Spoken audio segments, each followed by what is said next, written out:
I'm Keith McCullough, and welcome to a real conversation here that I'm going to have with my partner and one of the best long-term, if not the best long-term demographers. And I don't know, you can call Neil Howe whatever you want to call him, but I'll just call him the man. We'll start with that. And what I think is, and so thanks, Neil, for doing this. We're going to highlight a book that I've spent a lot of time highlighting in early looks, which is The Fourth Turning is Here. I cited it just yesterday, as a matter of fact, talking about the social cycle, which we'll get into a little later on. But one of my favorite things to do with you when the crowd or the audience isn't looking is to try to put the super short term. And I mean, to contextualize what's going on even in the market today is super short term is all you need to see. I mean, a 10 basis point miss in CPI equates to some massive rotation and sector, asset allocation, like not according to us. I mean, if you stay with the full investing cycle longer term, you're going to be fine. You don't have to panic or have FOMO like days like today. But let's start with that. I mean, let's just start with the thing that people don't want to talk about, which is the recession. Like I keep tweeting, the recession is here. I mean, first of all, to get bond yields down like this, you have to have recessionary data, which we just did across the board in growth data in October. And then again, even the inflation number, when it's disinflationary, the demand for oil is dropping. Obviously, there's some kind of an issue there. But can you take like that kind of a thing where everyone's jumping on a CPI number and contextualize it within the times or within the fourth turning as you see it? Well, short term, a lot of noise. But in my opinion, the economy is slowing down. The global economy is slowing down. Everybody's slowing down, right? And the rest of the world slowed down before the United States did, and we're going down. This has been this is what happens when the Fed lifts its rates by kind of the highest delta we've seen since Paul Volcker. That was what, 40 years ago. And the Congress has no real option to expand fiscal stimulus. I mean, we've seen the largest non-recession peacetime fiscal stimulus in American history over the past 4 quarters. And it's completely, due to the interest rate the change in the long-term interest rate projections. The CBO is now forecasting long-term that we're going to be hitting these enormous, completely unsustainable deficits. Congress is not going to increase that. So there isn't going to be no fiscal relief. There is going to be no monetary relief. Paul Volcker has plugged his ears and he's bound his hands to the Fed's mast. That's not going to change. So we are going to slow down. We're going to slow down. One of the biggest leading indicators, actually, and I'm going to talk about this on my next All About the Indicator show, is a sudden topping out and beginning to fall in foreign-born workers coming into the U.S. economy. And right now, it has been foreign-born workers, which has been more than half of all employment growth over the past year and a half. And that has kept the economy going as strong as it has. Native-born workers really haven't grown much over the last year and a half, certainly over the last 4 quarters. So that is a sign of topping out. I'm going to talk about that in about 2 weeks, I think just after Thanksgiving when we do our next show. But that's kind of how I see it. That's how I see it, Keith. I do think that there is a possibility if a crisis really hits, America goes to war, something happens in the Mideast. I mean, my God, we have just multiplying hotspots around the world right now, right? And if something happens, then we go into a completely different zone, right? Mm-hmm. That's when the government starts demanding everything. That's when we start mobilizing. That's a completely different zone. But right now, where there is no consensus at home, and when there's no clear forcing action abroad, I see the whole economy slowing down, and I see the U.S. as being the latest to join the party. I mean, it's interesting if you, like when you said everything's slowing down, and then you said everyone's slowing down. And then you tie that into foreign workers, and we have a generation that is clearly, just by definition of the time and space that they've spent in the labor force, and where they're going next, slowing down. To me, that's the most clear thing. I think when people look at your work and they look at how long, we're talking 21, 25 years at a time, and we can go through that to the extent that you want to supplement what we're going to talk about with the fourth turning and your context and the architecture of your book. But this conversation, I think, is for people who have already leveled up on that. You take these things and you have a lot going on. Let's just take a kind of a fractal approach to it. We have emergent properties. Let's take the two big ones. You have slowing down, which economically, which is a recession, and you have slowing down demographically, and then you have geopolitical rising. And those two things, fractally, we'd say they're emergent properties. They're things that you can see. They're things that the bond market's pricing in today. And by the way, they're things that the stock market loves today, but maybe just for today. But what is it about that similar set of recession risk rising, deficit rising, war, geopolitical risk rising together that people should think about? Well, combined with this declining secular view of a long-term future, slowing demographic growth, slowing productivity growth. We haven't talked about that. But since the GFC, productivity has slowed in the United States. And the combination of that, this kind of long-term pessimism with growing geopolitical tensions and kind of the exhaustion of domestic aggregate demand, Keith, is the 1930s scenario. Right? When was the last time we saw that combination? And it's also the last time you saw somebody's 60-40 portfolio look the way that it looks. You have to have these types of emergent property. 60-40 bonds and stocks going down at the same time. Well, and that has to do with the change in correlation in stocks and bonds. And at this point, that's what we have. The kind of all-weather portfolio no longer works, and that's priced down bonds, right? Because you can no longer afford to have a really crappy return on bonds, thinking that that's going to enhance your stock portfolio with a negative correlation. That's just no longer true anymore, and that's part of the story of what all these analysts talking about. Declining term premium on the stock. And that's been the big phrase. Last 3 or 4 weeks. Been bandied around by the Fed. But they need it to be true again. They being an entire generation of investors. That is today's celebration. That was, by the way, the celebration of having recessionary labor data. Hey, they're about to lose their job. That's great, Wall Street says, because I get my cowbell back. Yeah, I know. And interestingly, there's been a lot of talk about this, about the lower income households running out of money. This is the whole thing since the pandemic. When are they going to run out of money? Well, you have two things happening simultaneously. Lower income people running out of money, and upper income people no longer want to risk what they've got left. Higher income people no longer wanting to risk what they have left.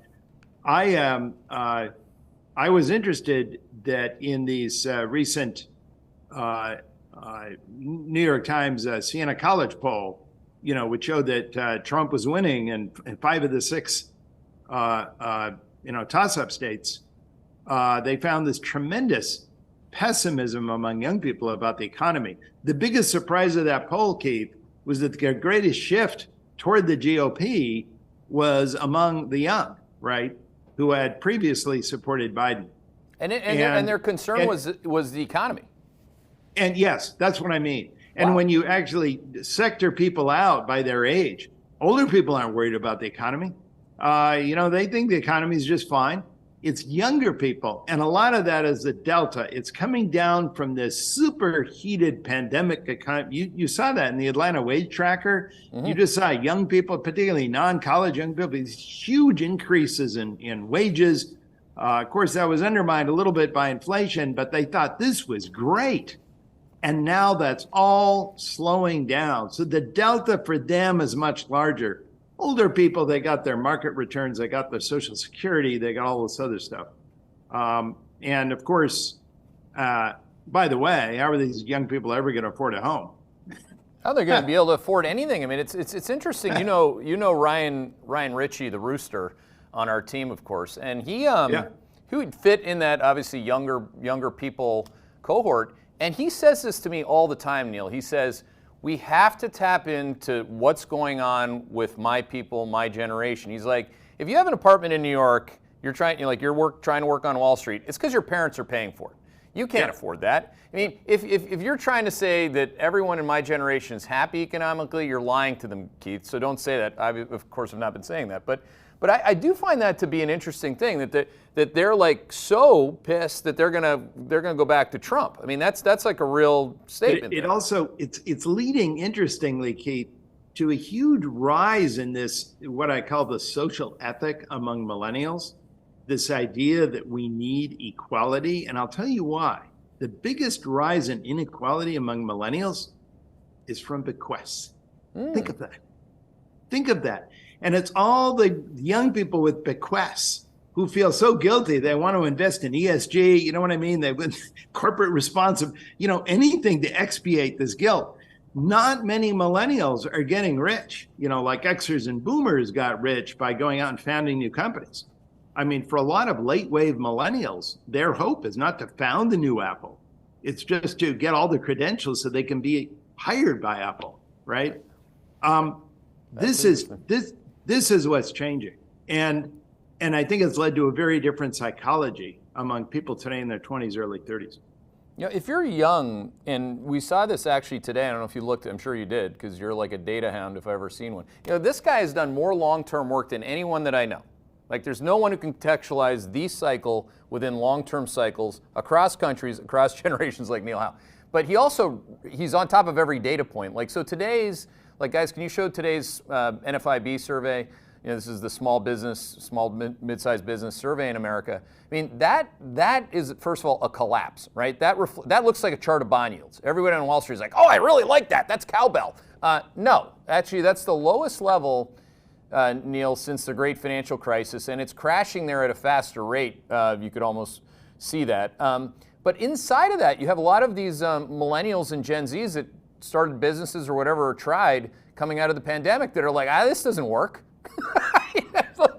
Total. Yeah. Like, even the ones that tried to do it on their own are like, fuck, this is bad. There were a huge number of business startups actually in 2021, 2022. A lot of them people just Schedule C businesses, right? I mean, They weren't actually hiring anyone, but they planned to hire someone. And a lot of those just aren't going anywhere, right? And interestingly enough, they get represented on this. I think that, 5 or 10 years ago, you looked at that NFIB index and you always thought, well, that's kind of your older, curmudgeonly Trump voter, you're kind of your older hardware store owner, right? And no, it actually is changing a little bit in its composition. Yeah, that's it's crazy. Now, I want to take we'll come back to the geopolitical topic because I think that might be its own parking lot for a bit here, but keep that in the parking lot and stay with younger people and or people that are my age, people that are your age. There's still this, what you talk about, there's a behavioral component to this. There's a social cycle. We have to believe Elon. We have to believe, well, some would say, I'm going to go with Trump, But they're putting these doesn't matter what the generation is, with Elon being in mine, I think, and Trump maybe being in yours. It doesn't matter what generation, but they're seeking someone, and it's pretty consistent. I mean, at least, like when you start seeing books like this, like where the face of the human being takes up the entire square of the book. I mean, Neil's face isn't on this thing. It's a very different look. Arnold Schwarzenegger's book, who's also of your generation, he's got his face right on the front of it. And he's got something to say. Malcolm Jenkins, NFL star, black guy from the hood, who's like, I got something to say. What is it about, why am I getting all these books about individuals that people are in completely different ways looking up to, and or those individuals seeking the leadership mantle that puts us here today, the fourth turning us here? How can I summarize everything I'm reading? Well, look, at a time when people don't trust institutions, they turn to tribes and they turn to individuals to lead their tribes, right? And that's what's going on, Keith.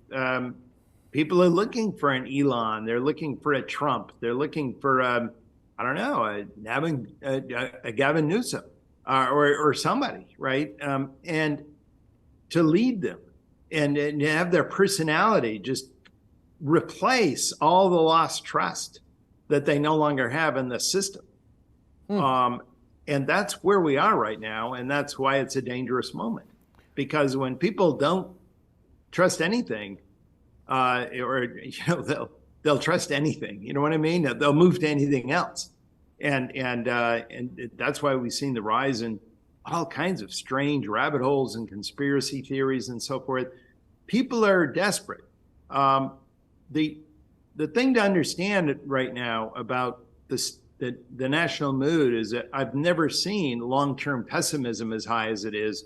2/3 of America think that our best days are over. They think that the divide between rich and poor will just get much wider by the year 2050. They think that political infighting will simply get worse. I saw a poll that just came out about a week ago.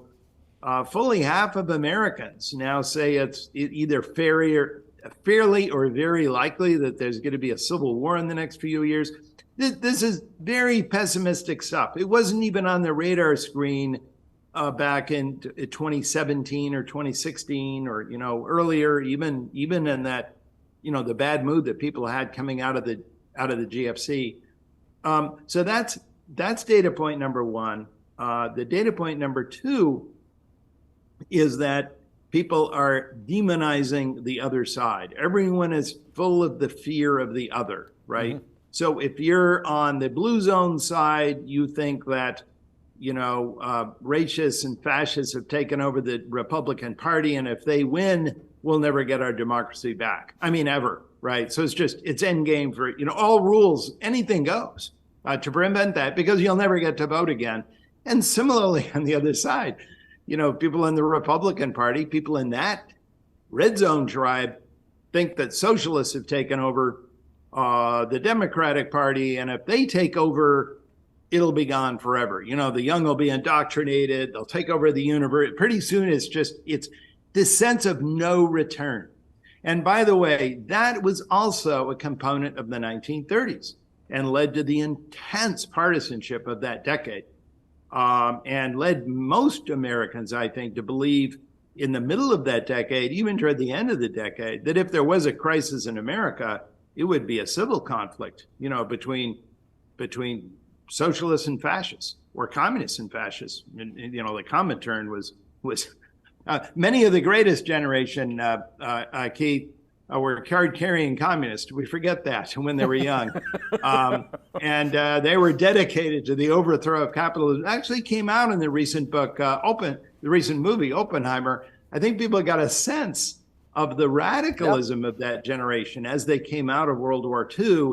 It wasn't just they were all apple pie and American, true American values. There was a real radical edge to that generation that really wanted to remake the world. And guess what? They did remake the world, to a heroic and Promethean extent. Yeah, I had those neighbors.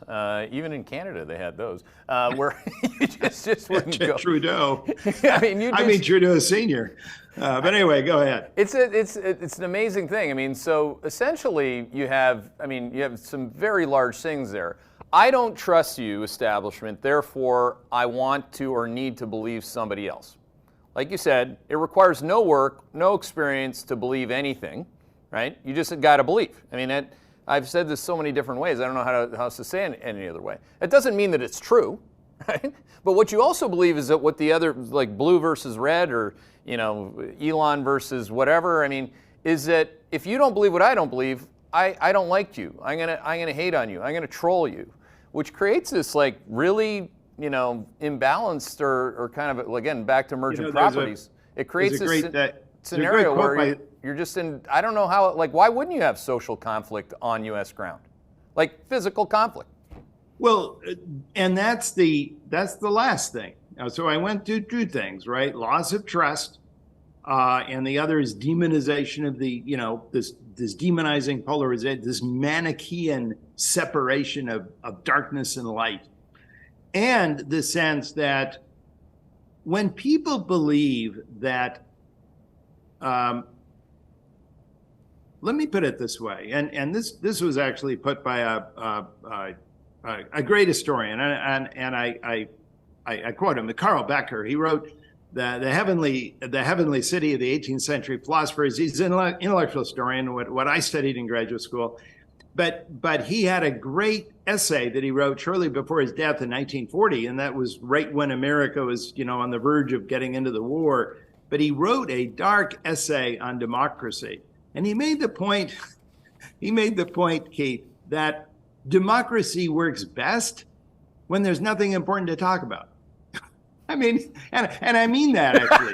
He said, democracy works best when all your conversation is the size of sidewalks and what side the sewer pipes are going to be. He said, that's when democracy works really well. He said, when you're actually divided on the basic underlying rules of the game, the basic culture, your fundamental vision of the future, democracy no longer works. No one's going to accept 51% of the vote against them. They're just going to refuse. And he made that point. And remember, he made that in looking at democracies throughout Europe that were going down, occasionally to the communists, usually to the fascists. And this was a bad moment for democracy in the world, obviously. And in other states like France were so internally divided that France fell in 6 weeks to Hitler because it was so divided between socialists and fascists. But this is the point I'm trying to make, is that sense of division and how mortal that is for democracy. And then the third point, which I was going to get to, is, and you see that today, is people now on opinion polls are increasingly tolerant of saying, I think it's okay to have a ruler who breaks the rules. Because to get our country back where it has to be, it's okay. And by the way, that is, yeah, right there we go. Think about it, right? So I didn't have to do anything. Everybody knows what it is. He's allowed to do whatever he wants. But you see, we no longer trust any of the democratic institutions. The only institutions we still trust are the Pentagon and Amazon. So why not just let them take over? I mean, seriously, just let them make the decisions. I mean, who are we kidding at this point? But in that and the growing tolerance of violence. I mean, we've been asking this question, do you think violence is ever justified?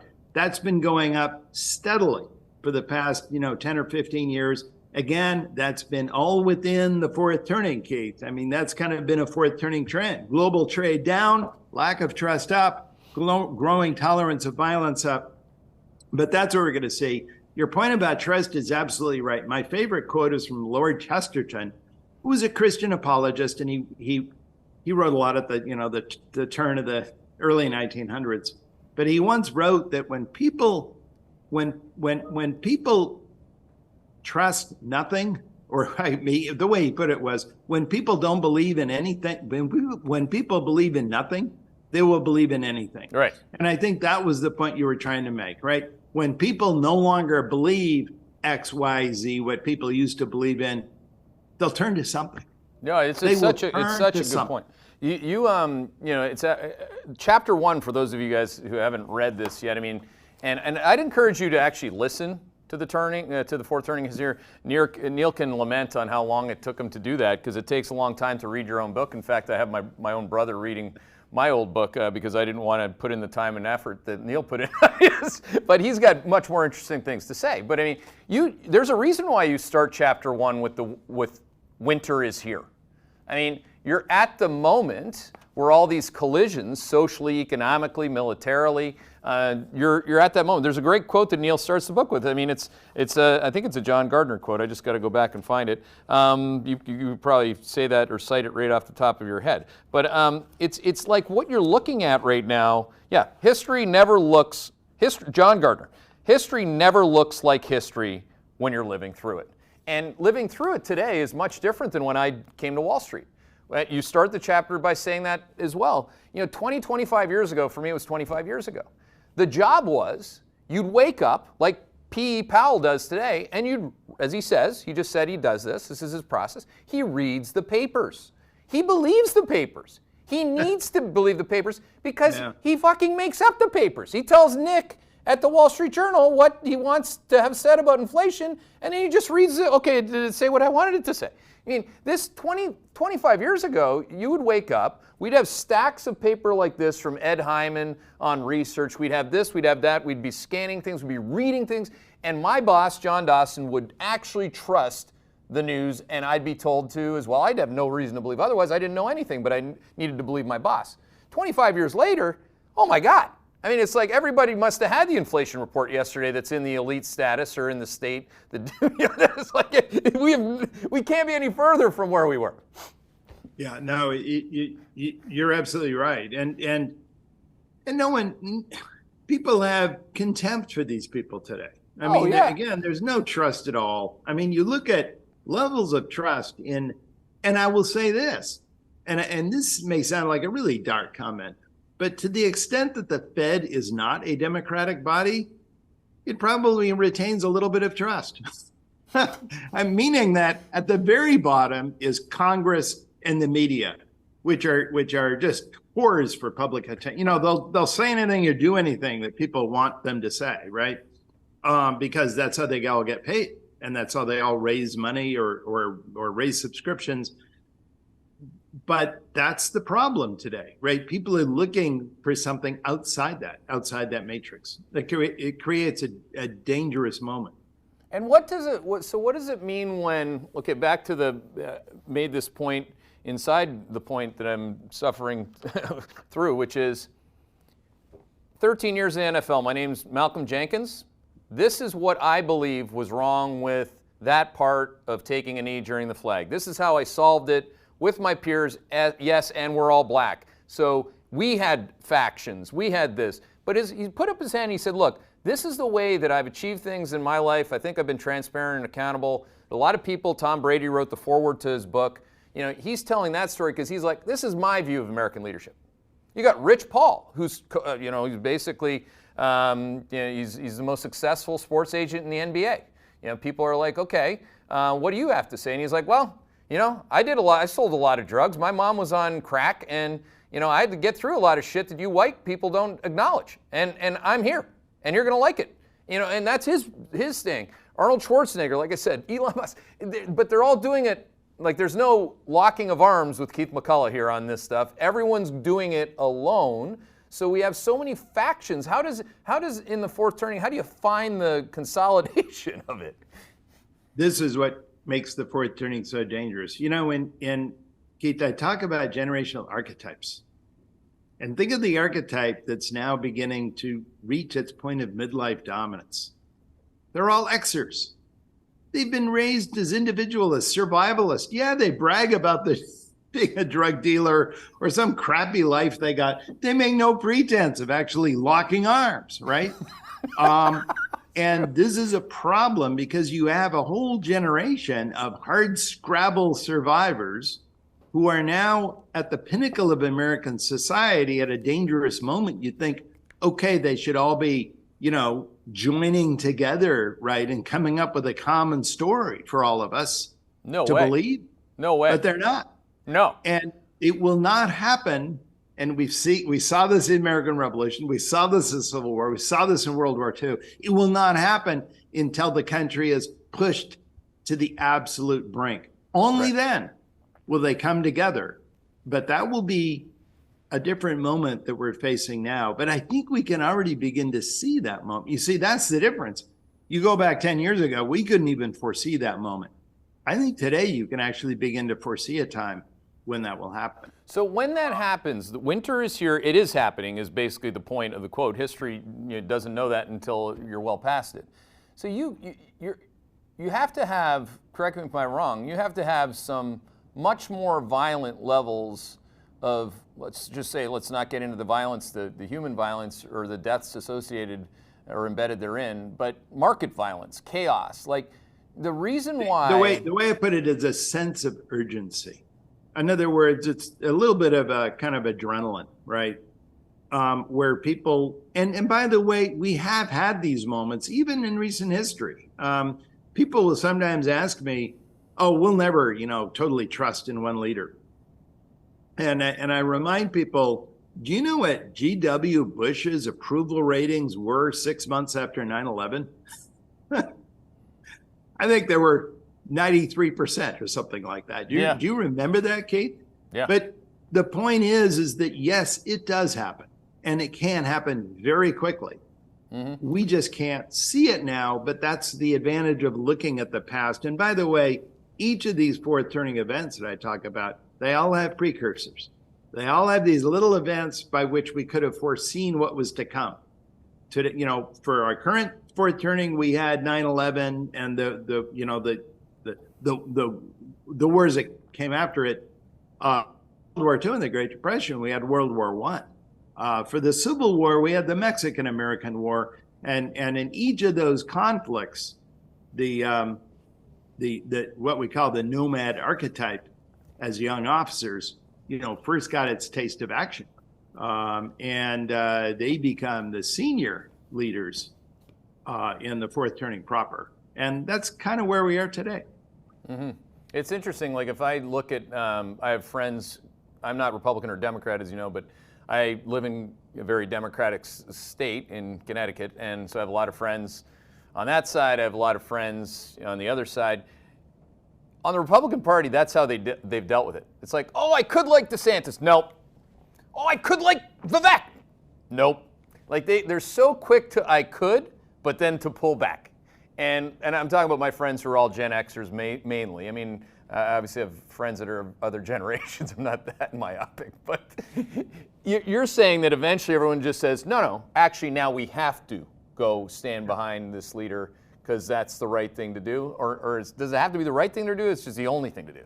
It's the only thing to do. And by the way, at these periods when you're kind of pushed to the brink, this is the most counterintuitive thing of all, what I find historically.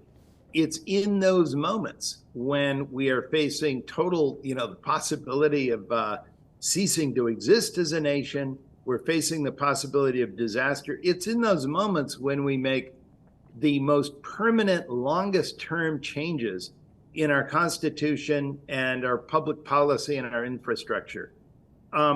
We never make those kinds of changes on a sunny day, when everyone's feeling good. And I say repeatedly, probably one of the worst decades in American history was the 1780s. I think historians generally agree that probably represented a standard of living fall that was probably even steeper than the Great Depression of the 30s. I mean, it just complete devastation. The Tories all emigrated, and they were the ones who owned all the wealth. They were all the merchants, and basically people were moving away from the cities into the country. These newly independent states were slapping tariffs on each other. This country was in a death spiral. People did not think the republic could last too long until George Washington, got a whole bunch of, ex-Revolutionary War people together in Philadelphia and worked out this new Constitution. But it's interesting to think of this new Constitution and how incredible it was and how unlikely it was at a time when this country was facing dissolution, and how long-term it was and how farsighted it was. Similarly, during the Civil War, when Congress feared it might be captured by Jubal Early or some of the Confederate raiders, they were passing the Transcontinental Railroad, the college land grant system. They were nationalizing the banks. They were imposing a federal income tax. They were doing all of these incredibly new, and of course creating the legal infrastructure that would allow the industrial, the corporate level industrial revolution to surge ahead, to say nothing of passing the 13th, 14th, and 15th Amendments. And similarly, during the Great Depression, during probably the darkest hour of the Great Depression, 1934, we designed and legislated the Social Security Act, which is the whole cornerstone of the post-World War II welfare state. Had projections going up to the 1980s, 1990s, at a moment when a lot of people didn't think America was going to be around for very long. But Isn't it interesting? Here's my point. Isn't it interesting that at these incredibly dark moments, we actually do these incredibly statesman-like, make these far-sighted choices? We never would have made those at a nice moment. In fact, we never do. Aren't all of those, and I mean full-blown fourth turning is here, takes many, many years and decades to get to the end of the movie. Aren't those darkest moments a function of reversing the prior generation's peak representation of power or abuse, et cetera? In this case, I think it'd be very hard to argue that that's not the U.S. stock market, private equity, real estate, et cetera. You could just put Steve Schwarzman's head on it. You could put like 7 stocks beside it. And by the way, that last comment isn't a snipe. It's an outright criticism. Like, you are never going to get Steve Schwarzman and I to lock arms. He's a different generation who needs that, wants that. I'm of the people in the Gen X, like kind of like, Return of the Jedi movie, and I'm going after that. Like, I don't believe that. I don't believe that that's the way that it's going to be for all of the people. I believe that that's very good for him and his expensive birthday parties. Well, you may lock arms, once he loses 97% of his net worth. Well, that's the point. Is that the transmission mechanism to darkness? Because you'll see this from the state and the elites all the time. You'll say, hey, look, and as Peter Turchin says, there's the state, there's the elites, and then there's the rest of us. I mean, I stand with the rest of us. I mean, I'm not going to look at that small business survey, which represents 99% of companies in America, or look at any of the 60% of Americans who have no money left and say, you guys don't count because Schwartzman's got X amount in his savings account. That's not what I'm ever going to say, right? I mean, so, is the transmission mechanism to get the thing that holds their last power to go down? All those people with money, the money only does them any good so long as markets are working and people are voting in ways that allow them to exist. Once that's gone, what are they going to do with all that money, right? And you're absolutely right. The two sectors that are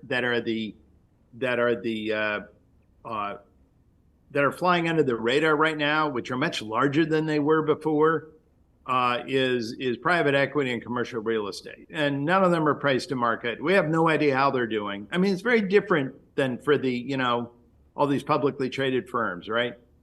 And right now, I think they're just all praying, I hope everything changes in the next, in next 6 to 18 months, right?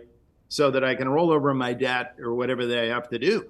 We get more people coming back to commercial offices in the in Midtown or whatever they're talking about, right, Keith? In other words, that's how this plays out, and these sectors are larger, particularly private equity, much more important than they were before. And unfortunately, we don't see what's happening to it, right? It never gets marked to market except at their convenience. That's how things get dark pretty quick, slowly then all at once. I think I've heard before. On this, and we'll start to take your questions. By the way, if you have questions, pop them in the queue and I'll get to them. But back to this, it's if you're following along in Neil's book with me, it's actually page 162. You have a subtitle called Cycle Length and Anomalies, which I think is very good. Every wave, and I used this as the quote of the day the other day in the early look, every wave has a wavelength, and every social cycle has a periodicity. To know what it is, we can simply measure it across multiple cycle peaks, but to understand why the cycle has any given length of periodicity, word of the day, we need to know something about what determines it. Now, I know a lot about bubbles. I mean, here's a book that sits right on my desk, front center with the Manny in the arena, like the actual publication of the thing. This is a thing, right? This happens, but it doesn't happen frequently. It happens at the end of cycles. Great book for those of you that don't know anything about bubbles or don't believe that Apple could ever go down. It's only got $3 trillion in market cap. What could possibly go wrong? But when you think about the social, like there's one thing to have the power in all of the in the U.S. equity market, the private equity market, et cetera. There's another thing to get all these people in their 401ks to believe that that is sustainable in now 7 stocks. Like, to me, and they're social stocks, albeit, never mind social cycle. What do you think about that when you're drawing in the people to need to believe what they actually have to believe, or they too go into a period of 401k darkness, which we've shown many times. Like, if you look at the Fidelity 401k hardship rate index, that means you're pulling it out because you have no money left otherwise. Your 60-40 portfolio blew up. All the emergent properties along these paths are leading to one place, according to me, but I wanted to hear what you thought about that within the context of these wavelengths and the social cycle itself.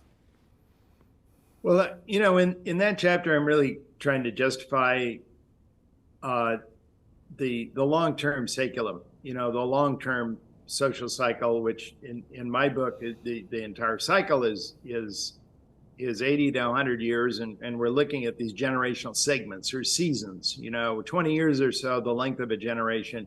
The length of a generation is approximately the length of a phase of life. And the reason why that's important is that it by a very predictable number of years separates people from the time they come of age to the time they exercise maximum power as parents and leaders over society. And this creates a kind of a governor or a ruler almost, like a measuring rod by which you can actually sort of anticipate the probable length of a generational cycle, right? It's going to be a predictable length. If you think that generations are shaped young in their attitudes and behaviors in a way that shapes them permanently and is likely to actually influence how they then exercise power, you then have actually a discrete length of time, right, that you're talking about, which isn't going to change very much. And this is the basis on which we can talk about a predictable cycle length. And in fact, that's how we explain a predictable length to this cycle. And it's why, the winter and summer season, or the fall and the spring season, are separated by about 45 years, right? That's kind of your summer solstice and your winter solstice, or your equinox and your spring equinox and your fall equinox. The extremes of the cycle are regulated by the phases of life, biologically and socially defined, of the human life cycle. And there is a predictability to that. There are long-term changes in that. And I try to explain how some of the very, very slow changes in the cycle length over the last several centuries are determined by very gradual changes in the length of phases of life. Again, both biologically and socially determined. One reason why I think that the cycle is actually now dilating, Keith, and actually getting a little bit longer, these turnings are actually becoming slightly longer, is because phases of life are getting longer. We've seen a very abrupt lengthening in the last several decades of the length of time required for young people to fully come of age as an adult. I don't care how you want to measure it. By getting out from living with your parents, getting a full-time career job, getting married, having kids, it doesn't matter. It's gone up by 4, 5, 6 years from where it was just 50 years ago, 60 years ago. And the age at which people are actually getting elected to political office for the first time has similarly risen. And God knows, Kate, the age at which people are still remaining in power as senior leaders, I think we all agree that's gone up. So you see my, very good. But you see my point, that this leads to a dilation in phases of life. And I try to show historically how we have seen this fluctuation before long-term over, the 6 or 7 centuries that we're looking at this cycle. So that was really the point and maybe I should mention this. There are a lot of people who talk about long cycles in history. Very few of them, I try to be an exception to that, very few of them ever explain what determines the periodicity of such a cycle, right?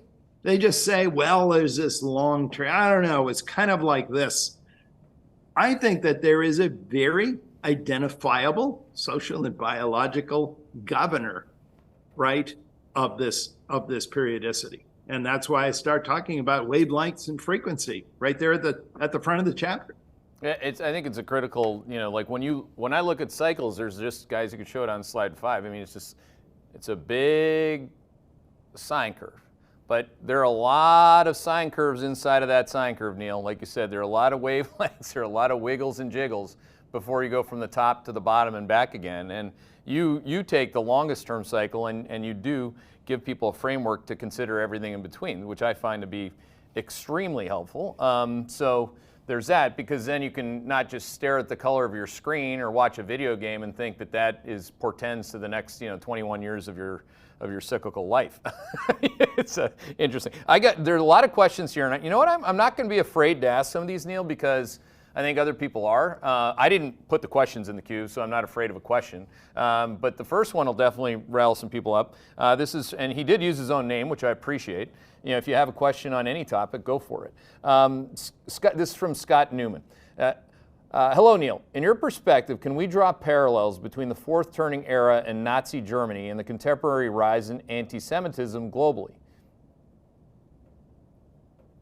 Look, again, we're talking about the 30s, and there are a lot of similarities between what we're experiencing. The 30s took place in the aftermath of a huge global financial and economic crisis, and that's kind of what we're doing, right? I mean, we had the GFC, and we never entirely recovered from that.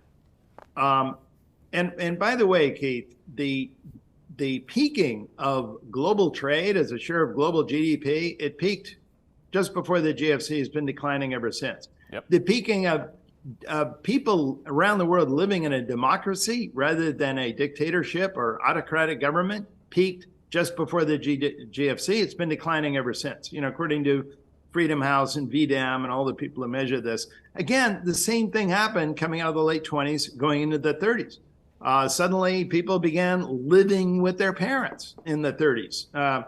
Anyone recall those Frank Capra movies, with Jimmy Stewart living with his parents?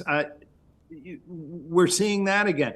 I mean, I could go down a number of these indicators, all the great power concerts, of all the great nations getting together and agreeing on common rules of the game globally.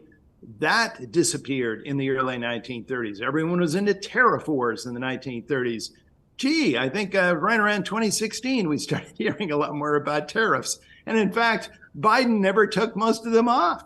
I mean, in other words, this wasn't just Trump versus Biden. This was the American people. How many parallels do you need to get into here? And the polarizing of the world into two different camps. And we haven't talked about that, and maybe we want to come back to that, Keith. But the whole idea of what's happening geopolitically, we've been talking about, partisan tribal politics within the United States. We should probably pause and look at what's happening around the world today, particularly in the wake of this new, Israel-Hamas war. One interesting difference between the 1930s and today with regard to anti-Semitism, and I actually remarked this on the podcast, I think just a week ago, was the sides have flipped. Take a look at Marine Le Pen's party, or take a look at Giorgia Meloni's party, take a look at the AfD, take a look at all these new right parties in Europe. They are siding with Israel. Wasn't that interesting, Keith? Why are they siding with it? These are the same parties, by the way, which a century ago, ever since the Dreyfus affair and ever since the late 1890s, these were the parties that were stoking anti-Semitism throughout Europe. They're now on Israel's side. Well, why is it? Well, because most of the people, I should say probably around roughly half the people in Europe now who are engaging in these large demonstrations in favor of Hamas are Muslim. Well, I think that kind of figures it out yourself, right? We know what the right things about non-European immigrants to Europe. So it's very interesting. I see the same thing happening here in the United States, right? So yes, anti-Semitism, how you feel about Jews globally is arising to the surface. That is a similarity to the 30s. How it's playing out in terms of left and right may be a little bit different. But I do think that at some point, looking at geopolitics is a place we can go. I mean, in macro, looking at, using recessions instead of an example like the one that you just That's not an easy answer to just rattle off, by the way, and it's a touchy and feely subject for many. That is what it is. I'm not going to try to talk any further about that, but I mean, there's a rhythm and rhyme to every economic recession, but they all have different emergent properties and they have different characters, et cetera, et cetera. I mean, so that's. If I can just make one other comment, and that is one thing that happened in the 1930s. Everyone was really big into ethnic cultural roots of national identification, right? Everyone really wanted to get into what was sort of feeling inside why we are together as a community, right? That was huge in the 1930s, right? Everyone began to talk about who they were culturally, even the communists, even under Stalin, they began to talk about Mother Russia, and the Germans were all into their Aryanness and so on. We're doing the same thing today, Keith. Xi Jinping is all into being Han Chinese. In Myanmar, they're talking about getting back to our Buddhist roots. In Hungary, they're talking about Greater Hungary. In Turkey, they're talking about our Turkish. But think about this kind of back to blood and soil. We see it all around us today as people look for a more durable, stronger sense of community. A lot of this is driven by younger people around the world, by the way. And I'll just remind people, we've written a lot about this. One of the single biggest complaints of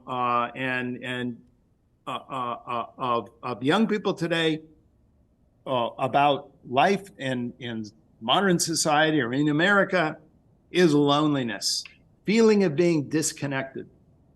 And when people are desperate to feel connected again in a community, they'll attach themselves to anything. Mm-hmm. I mean, that's essentially what's happening. Like when we look back, we already have Russia, Ukraine. We already have Hamas versus Israel. We already have blue versus red in the USA. We already have, I don't know, I just started something with Schwartzman. I mean, there's a lot of things going on in a lot of different levels, with that last one being the lowest level in terms of severity currently, but it's still a thing. It's still a big thing, actually, for the rest of us. And I guess in terms of solutions, people always want a solution to the mess, and you're saying it's going to take a while. But the top voted question, which should be the top voted question, I think, Neil, shouldn't surprise you, from Dan from San Diego, is like, do you see any potential, as you would call them, gray champions emerging? The answer is no. Oh, that's great. But I will stick to my mantra that I've always stuck to. In fourth turnings, great champions are made. They're not born. And they basically are elicited by the circumstances, by history itself. Great champions come to the fore because people need them and because there's an opportunity for them suddenly to shine.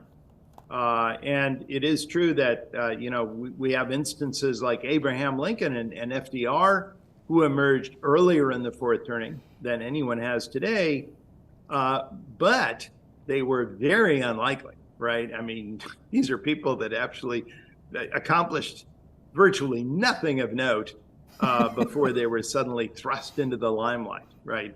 And excelled